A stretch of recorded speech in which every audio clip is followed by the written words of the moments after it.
Thanks for joining me today. I really want to share with you what I think is one of the most beautiful tarot decks to have been published in recent years. Hi, I'm Isabel, A Curious Tale. Welcome back to my channel. Today I want to take a brief look at this beauty. It's the Camena Tarot, written by Laetitia Barbier and illustrated by Lou Benesch. Sorry if I've mispronounced the names. I'm sure many people have heard of this deck and seen some previews, but because as far as I'm aware it's currently mainly distributed in the US and in France, it hasn't been the easiest to get hold of for people living in different areas. So I wanted to share the deck with you in case you're wondering if you should order from overseas and if you think it's worth it. The spoiler is that, in my opinion, it definitely is. I was really lucky that a dear friend of mine who was recently visited gave me this deck. So yeah, I just want to share it a little bit with you, and we can see what it pairs with and what its character is.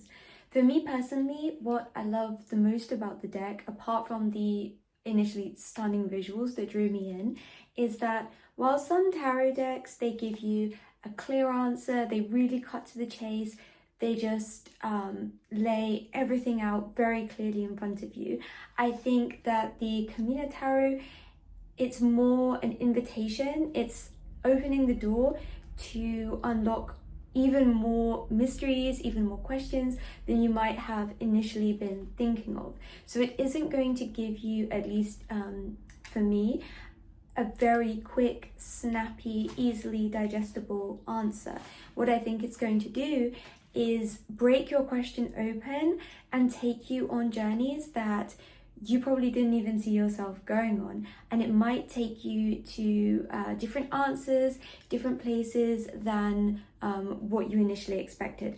It's very it's liminal, it's expressive, it's so full of symbolism, and I just think that it really epitomizes for me the beauty of how you can approach tarot with a question and you think, this is my question and I want to know the answer.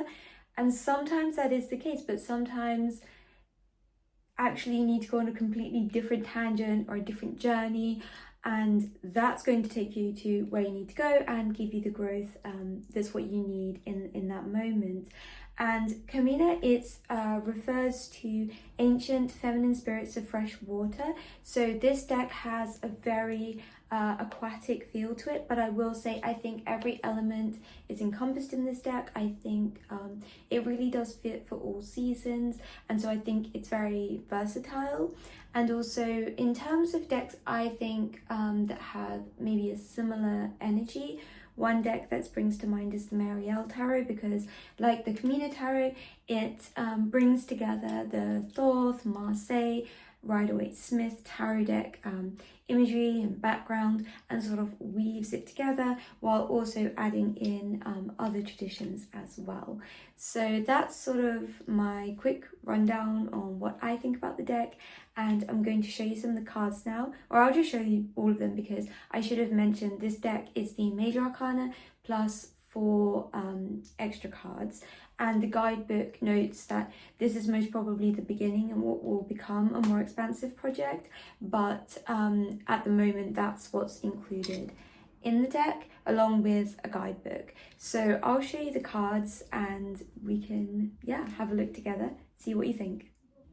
So here we have the Camena Tarot and a few decks that I think it shares a similar energy with. So first, let's have a little look at the deck itself. The box is beautifully thick with a wonderful gold design on the cover, and pulls out with the guidebook, which, as you can see, it's a decent size. It doesn't have any images of the cards in the guidebook, but I really don't mind that because I'll be working with the guidebook and the cards together, and you can see that each card has a nice double page spread on it. And then we also have at the beginning an introduction to the deck, and at the back some notes on how to work with the deck, some spreads, and I like the section on journaling with it because that's something I like to do, and I also think that that's something that this deck really lends itself to. And then this is the back of the box. So I put the cards in order, and we can just go through them briefly so that you can see how you feel about them. Like I said, if you think it's something that you want to order. There's this beautiful gold, I'm not sure if the metallic is picking up on camera, but it's absolutely beautiful. And then we have here 0, the Fool. As you can see, the cards have numbers, but they don't have titles, and some of them are named in the classic Rider-Waite-Smith way, and others have slightly different names, which we'll get to. So that's the Fool. I'm just checking the names along here in the guidebook. So number 1, which we would find is the Magician, is the Battleur, which references the Marseille deck, I believe. And this, absolutely, you can see already the colors are so rich, but somehow they're also so harmonious. And these are the backs of the cards. This is the Papesse for the High Priestess, again with the French there, referencing both creators have French heritage, so I think that's an important part of the deck. Then we have the Empress. Absolutely love this card. I mean, I would be a broken record and say that on every single card, so I'll refrain from. But one thing that stuck out to me about this card that I particularly love is this small detail here, where we can see a bird and she's bleeding, and her what appears to be her babies are drinking her blood, and this really reminded me of the goddess Chinnamasta, one of the Das Mahavidyas in Hindu and Tantric philosophy, where there's Devi who has cut off her own head, and the 2 women next to her, they are drinking her blood, as is she, imbibing her life force, as she is both the sacrifice and she who benefits from the sacrifice. And I really like, I'm not sure if that was intended by the creators, or but I think it's such a beautiful detail that just shows how there are elements of this deck that maybe someone else would interpret in a very different way. But for me, that was a real point of, I guess, just a real way that I bonded with this deck, because that's something that's very important to me, and I really love looking into that with the Empress card.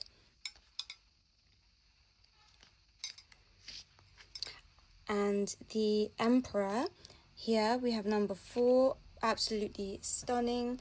I mean, again, like, I love how this deck is so visually appealing, the fashion, those details, but it's all in service of very deep meaning. Then we have number 5, the Pope for the Hierophant, and I like how it appears that this is a woman, and again, this is all how I'm interpreting the deck. And then we have the Lovers, number 6, which is the lover here, because it's depicting one person with both a male and a female head, and there's also a Hydra which has had one of its heads severed, and again, just so much that you can delve into with that. Then the Chariot.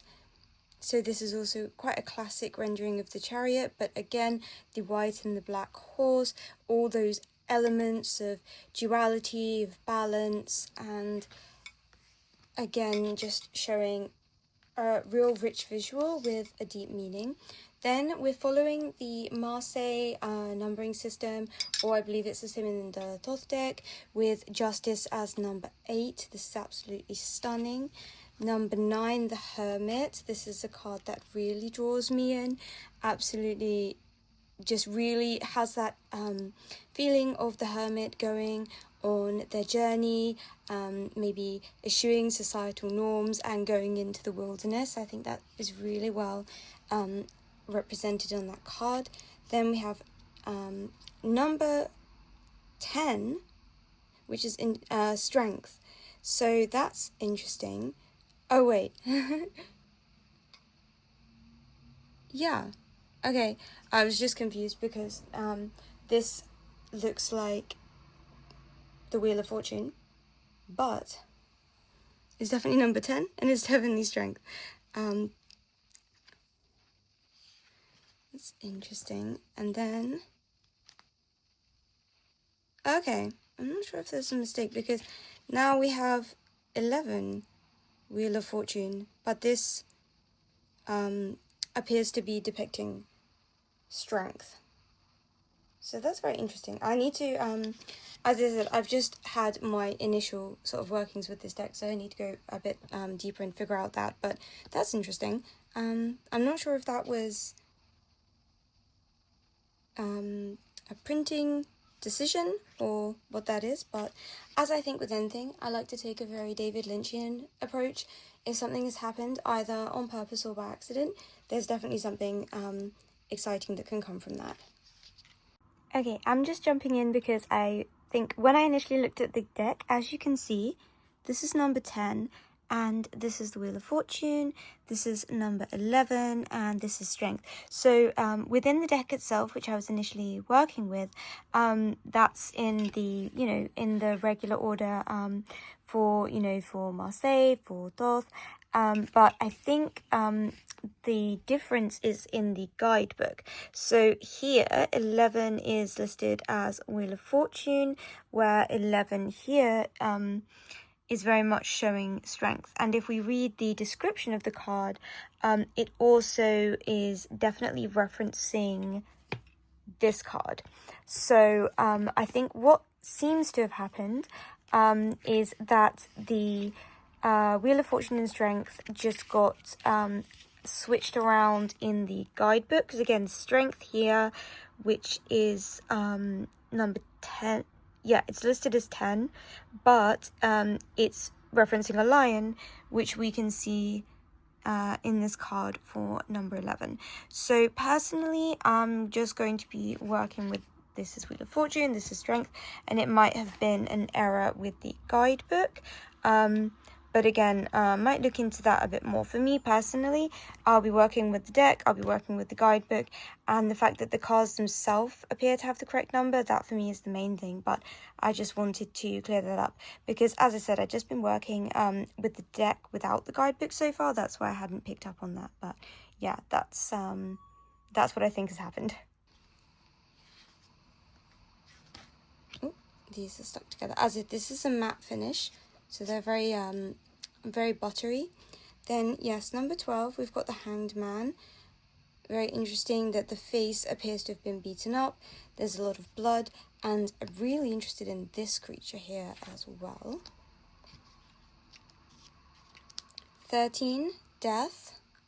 Again, such stunning details and really showing that new life is blooming from the death that we've seen. These colours on Temperance, again, so rich, so beautiful. Oh, and this, the Devil card, I think is one of the ones I initially saw, and I really, after seeing that, I really wanted to get the deck. Sort of medieval elements, the spiral, just again with all those details, really being great jumping off points for a lot of exploration. The Tower.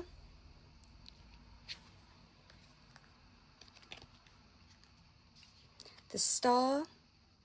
I really enjoy the addition of the animals here. Then we've got the Moon. This was another of the cards that I'd seen and that really made me want to get the deck. But yeah, absolutely stunning with the mirrors, the triple moon reflected. This is the Sun. Then we have here Judgment. I think the use of colour in this deck is very unique. And then the world is Le Monde, so that's the world in French, again referencing the Marseille. And then this was the major arcana, and now these are the minor, not minor, the 4 extra cards. So you can use these sort of as oracle cards, or you could use them as extra major arcana cards. Perhaps you could keep them separate and choose one of them when you're doing a reading. You can integrate them into the deck. I think there's a lot of possibility for how to use them. So here we have the Flood, then the Bewitching Water. These each have one page instead of two. And then the last two,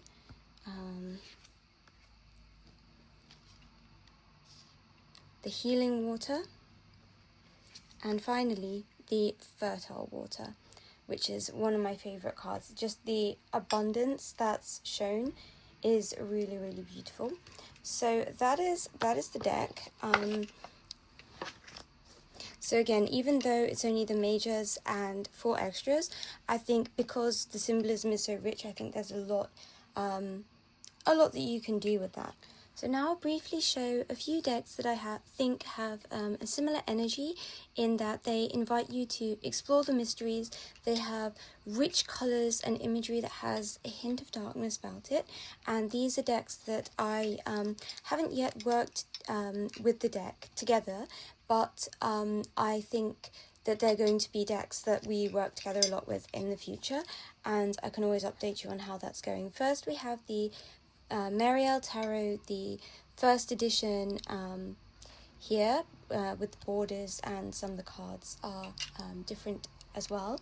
And then, which I've also edged in purple as I tend to do, we have a deck by Leonora Carrington, and this is also major arcana only. And then we have this obvious choice, because I'm always using it. This is my deck, the Camena Tarot. Let's see if I pop it here. I think she's still in frame. And then finally, a deck that I really want to make a video about, but we are still getting to know each other. And this is the Mysteries of the Black Madonna Tarot deck by Hetty Grobler. So I'll just take her out as well. So these are all decks that I think mix this very opulent imagery with very deep meanings. And just to give just one or two little insights, I'll just show a few different combinations of the cards, and you can let me know what you think in terms of if they're speaking with each other. Initially, I think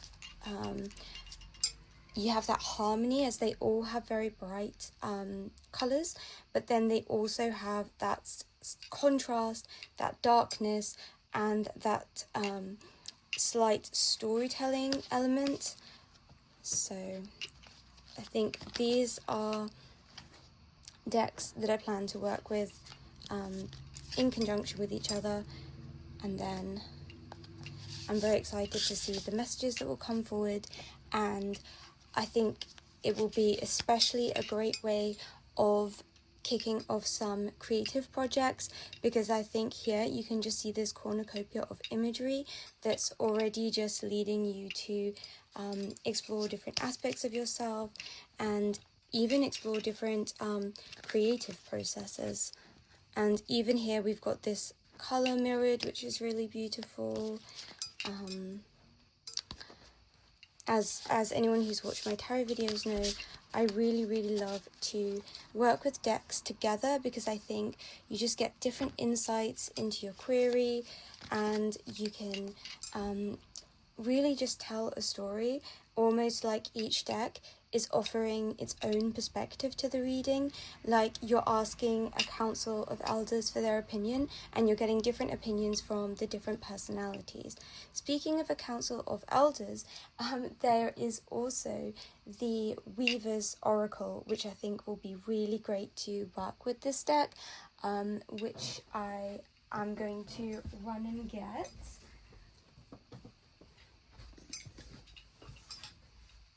Here she is. And again, I won't open the deck, but as you can see, those same rich colours, strong visuals, and very initiatory feel to it. So these are some decks I plan to work together with the Camena Tarot, and I'm very excited to see where my explorations take me. Again, please let me know what you think, and if you've already done any pairings, I'd really love to hear your pairings, because I'm always looking for deck pairings, because it's something I find so inspiring. Thanks for joining me today with this little look at the Camena Tarot. I'm so excited to work with it more, to work on my own guidebook, which is something I like to do for decks I feel a strong connection to, experiment with using her with other decks, take her to different places, and yeah, just deepen my relationship. Please do let me know if you think you might be getting this deck, or if you have it, what you think. I would really love to know. And if there are any decks that you feel have a similar energy, or other current creators of decks that you think have a similar depth to their work, I'd really love to hear your recommendations. So thanks again. I hope you have a wonderful day wherever you are, and I hope to see you again soon. Bye.